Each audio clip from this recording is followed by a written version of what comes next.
కలిగిన దేవుడు, నువ్వు పడుతున్న బాధను చూస్తున్న దేవుడు, నువ్వు అనుభవిస్తున్న వేదన చూస్తున్న దేవుడు, నీ కన్నీళ్లు చూస్తున్న దేవుడు ఈ యొక్క పగటి వేళ నిన్ను తాకాలని ఆశపడుతున్నాడు, నిన్ను ముట్టుకోవాలని ఆశపడుతున్నాడు, నిన్ను దర్శించాలని ఆశపడుతున్నాడు. మనుషులు పై రూపాన్ని చూస్తారు, మనుషులు వేసుకొచ్చిన డ్రెస్ చూస్తారు, మనుషులు నీకున్న ఎంత ఆస్తి ఉందో చూస్తారు, కానీ నీ గుండెలో ఉన్న బాధ ఎవరికి అర్థం కాదు, నీ మనసులో ఉన్న వేదన ఎవరికి అర్థం కాదు.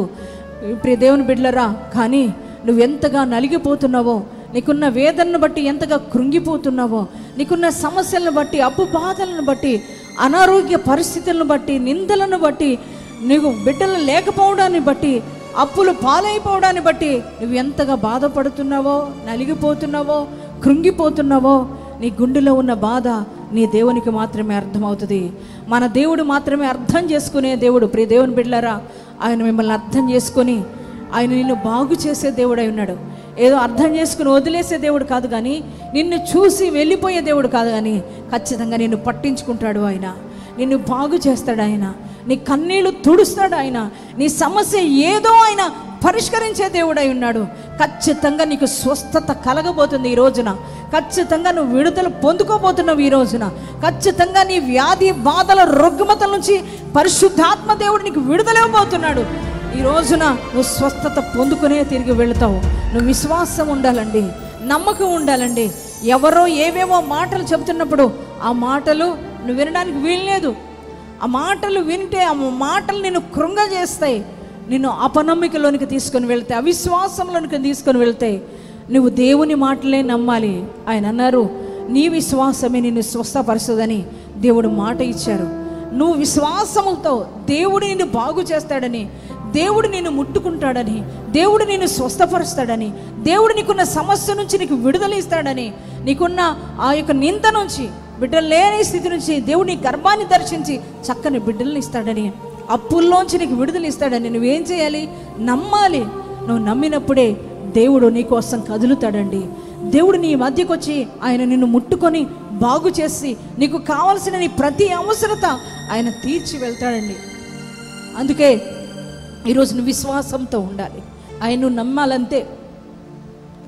ఎవరు నమ్మాలి? యేసయ్యను మాత్రమే నమ్మాలి. హల్లెలూయా. బిగ్గరగా స్వరం ఇప్పుతారా? ఆయన దగ్గరకు వచ్చినప్పుడు నీరసంగా కూర్చోకూడదు. ఆయన దగ్గరకు వచ్చినప్పుడు మనుషుల దగ్గరికి వెళ్ళినట్లుగా, డాక్టర్ గారి దగ్గరికి వెళ్ళినట్లుగా, జరుగుతో జరగదో, అవుతుందో పని అవ్వదో అన్నట్లుగా ఉండడానికి వీల్లేదు. ఖచ్చితంగా యేసు దగ్గరకు వస్తే నాకు స్వస్థత జరుగుద్ది అని నమ్మాలి. హల్లెలూయా. నువ్వు ఇక్కడుండి మనసు ఎక్కడ ఉండొద్దు దయచేసి. ఆమె అనుకుందంట, ఎవరు 12 సంవత్సరాల రక్తస్రావ రోగి అనుకుందంట. ఏమని? నా యేసయ్య వస్త్రపు జంగును నేను ముట్టుకుంటే చాలు నేను బాగుపడతానని ఆ తల్లి అనుకున్నది. అనుకున్న రీతిగానే యేసయ్య వస్త్రపు చెంగును ముట్టుకున్నది. వెంటనే ఆమె రక్తధార కట్టబడెను. గట్టిగా చప్పట్లు కొట్టి దేవుని మహిమపరచుదాం. హల్లెలూయా. నువ్వు నమ్మాలి అంతే. ఆయన ఈరోజు నిన్ను బాగు చేస్తాడని నమ్మాలి అంతే. నువ్వు ఎవరిని చూడవసరం లేదు, మమ్మల్ని కూడా నువ్వు చూడవలసిన అవసరం లేదు. మాలో ఉన్న పరిశుద్ధాత్మ దేవుని నువ్వు చూడాలి, మాలో ఉన్న యేసును మాత్రమే నువ్వు చూడాలి. నువ్వు ఎవరిని చూడవలసిన అవసరం లేదు. పరిశుద్ధాత్మ దేవుడు నీ కోసం కదలబోతున్నాడు ఈ రోజున. నీ కన్నీళ్లు ఆయన తొడవబోతున్నాడు ఈ రోజున. నీ దుఃఖం తీసివేయబోతున్నాడు ఈ రోజున. నువ్వు నమ్మితే చాలు నీ నింద కొట్టివేయబడబోతుంది ఈ రోజున. ఈరోజు ఆయన నమ్మితే, ఆయన నమ్మి నువ్వు ఇక్కడికి వచ్చినట్లయితే ప్రియ దేవుని బిడ్డలారా, నీ కుటుంబాన్ని డిస్టర్బ్ చేసిన ఆ దురాత్మ ప్రభావం కాలిపోబోతుంది ఈ రోజున. నీ శరీరాల్లో రోగాలు, రుగ్మతలు, నీ కుటుంబంలో సమస్యలు, భార్యాభర్తల మధ్య సమస్యలు, నీ బిడ్డల జీవితాల్లో సమస్యలు, నువ్వు అనారోగ్య పరిస్థితులు, ఇవన్నీ ఎందుకు వస్తున్నాయి అంటే దుష్ట ప్రభావం. ఇదంతా ఇది దురాత్ముడి ప్రభావం అంతా. ప్రియ దేవుని బిడ్డలారా, ఆ యొక్క చీకటి అంధకార శక్తులు కాలిపోవాలి అని అంటే, నీ కుటుంబానికి నెమ్మది రావాలి అని అంటే, నీ జీవితంలో మనశ్శాంతి నువ్వు పొందుకోవాలి అని అంటే నువ్వు దేవుణ్ణి విశ్వసించే వ్యక్తివై ఉండాలి. హల్లెలూయా.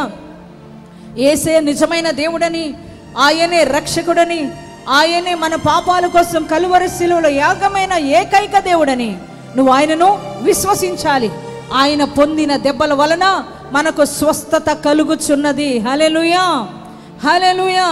ఆయన పొందిన దెబ్బల వలన మనకు స్వస్థత అనుగ్రహించబడినది. మనం ఏం చేయాలంటే ఖచ్చితంగా ఆయన నిన్ను బాగు చేస్తాడని నమ్మాలి.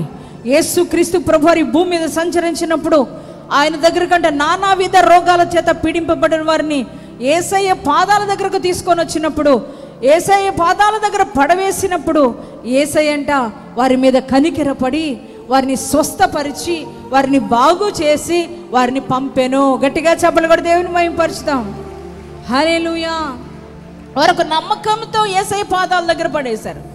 ఎక్కడికి వెళ్ళినా మాకు స్వస్థత రాదయ్యా, ఎక్కడికి వెళ్ళినా మేము బాగుపడలేమయ్యా, అయ్యా నువ్వు మాత్రమే మమ్మల్ని బాగు చేస్తావు, నువ్వు మాత్రమే మాకు స్వస్థతనిస్తావు, నువ్వు మాత్రమే మా సమస్య నుంచి విడుదల ఇస్తావు, మాకున్న దురాత్మ ప్రభావం నుంచి నువ్వు మాత్రమే విడుదల ఇస్తావు, మేమున్న పాపపు బంధకాల నుంచి నువ్వే విడుదల ఇస్తావు అని వారు నమ్మకంతో యేసయ్య దగ్గరికి వచ్చినప్పుడు యేసయ్య వారిని బాగు చేసి పంపాడు. హల్లెలూయా, హల్లెలూయా. అదే దేవుడు ఈ రోజున నీ మధ్య కూడా కదలబోతున్నాడు. ఆయన చనిపోయి సమాధిలో ఉన్న దేవుడు కాదు, ఆయన మృత్యుంజయుడే తిరిగి లేచాడు. ఆయన మన మధ్యకు ఆదరణకర్తైన పరిశుద్ధాత్మ దేవుని పంపాడు. ఈ కడవరి దినాల్లో పరిశుద్ధాత్మ దేవుడు మన మధ్య సంచరిస్తూ ఉన్నాడు. నీలో, మనలో, మన జీవితాల్లో గొప్ప గొప్ప కార్యాలు ఆయన చేయబోతున్నారు. దేవుని బిడ్డలారా, అందుకే ఆయన నువ్వేం చేయాలి? నమ్మాలి. ఎలా నమ్మగలుగుతావంటే దేవుని వాక్యం సెలవిస్తుంది రోమపత్రికల్లో. మరి నీకు విశ్వాసం రావాలంటే ఏం చేయాలంటే నువ్వు దేవుని వాక్యాన్ని వినాలి. హల్లెలూయా, హల్లెలూయా. నువ్వు వాక్యాన్ని వినినప్పుడు వినటం వలన ఏం కలుగుతుందంట? విశ్వాసం వస్తుంది. నువ్వు విశ్వాసంలో నువ్వు బలపరచబడిన తర్వాత ఎవరైతే విశ్వసిస్తారో వారి దగ్గరకు దేవుడే కదులుతాడు కార్యాలు చేయడానికి. హల్లెలూయా. ఎవరు విశ్వసిస్తే వారి దగ్గర కదిలి ఈ రోజున కార్యాలు జరిగించబోతున్నారు. దేవుని శ్రేష్టమైన వాక్కులు మన మధ్యకు రాబోతున్నాయి. దైవజనుని పరిశుద్ధాత్మ దేవుడు నిలబెట్టుకొని మనందరితో ఆయన మాట్లాడబోతున్నారు. ఈ రోజున నీ హృదయ వేదన ఎరిగిన దేవుడు, నీ గుండె కోతను ఎరిగిన దేవుడు, నువ్వు అన్ని కోల్పోయిన స్థితిలో నిందించబడుతున్నప్పుడు నీ పరిస్థితిని చూసిన దేవుడు ఈరోజు నీతో మాట్లాడాలనుకుంటున్నాడు. ఒకవేళ ఎవరి ఆదరణ లేకుండా ఉన్నావా, ఎవరి తోడ్పాటు లేకుండా ఉన్నావా, ఎవరి సహాయం లేకుండా బాధపడుతున్నావా, నాకెవరు సహాయం చేసేవారు లేరే, నా పరిస్థితుల్లోంచి, ఈ బంధకాల్లోంచి నాకెవరు విడుదలిచ్చేవారు లేరే, ఎవరు ఈ యొక్క ప్రతికూలమైన పరిస్థితుల్లోంచి నన్ను విడుదల ఇస్తారు, ఎవరు నన్ను విడిపించగలరు, ఎవరు నన్ను స్వస్థపరచగలుగుతారు, ఎవరు నన్ను పలకరించేవారు లేరు కదా, ఎవరు నా దగ్గరకు వచ్చేవారు లేరు కదా, అమ్మీ రావట్లేదు, డాడీ రావట్లేదు, అన్న రావట్లేదు, అక్క రావట్లేదు, చెల్లి రావట్లేదు, తమ్ముడు రావట్లేదు, బంధువులు ఎవ్వరు నన్ను పట్టించుకోవట్లేదు కదా, మరి నాకు ఎలా సహాయం అందుతుంది, ఇక నా జీవితం ఇంతే, నా బ్రతికింతేని బాధపడుతున్నావేమో. సహోదరి సహోదరుడా, ఎవరు వచ్చినా ఎవరున్నా నీకు ఎవరు లేకపోయినా యేసు నీకు ఉన్నాడు. హల్లెలూయా. ఆయన నీకు ఉన్నాడు. ఆయన ఎవరిని అనాథలుగా విడిచిపెట్టడు, ఎవరిని ఒంటరిగా విడిచిపెట్టడు. శ్రమలో మనకు తోడై ఉండే దేవుడు, మనల్ని ఆదుకునే దేవుడు, మనల్ని పలకరించే దేవుడు, మనల్ని హక్కున చేర్చుకునే దేవుడు. ఆయన ఇచ్చే ఆదరణ గొప్పది నాన్న. ఒకని తల్లి ఒకరిని ఆదరించినట్లుగా ఆయన నిన్ను, నన్ను, మనల్ని ఆదరించే దేవుడు. మా సమస్యల్లో, మా కష్టాల పరిస్థితుల్లో, మేము పడుతున్న ఇబ్బందుల్లో, మా యొక్క జీవితంలో మమ్మల్ని ఎవరు పలకరించడానికి రాలేదు. పలకరిస్తే వారికి ఏదైనా సహాయం చేయలేమో అని పలకరించడానికి వచ్చేవారు కాదు, దూరంగా వెళ్ళిపోయేవారు. మమ్మల్ని ఆదరించిన వారు లేరు, హక్కును చేర్చుకున్న వారు కూడా ఎవరు లేరు.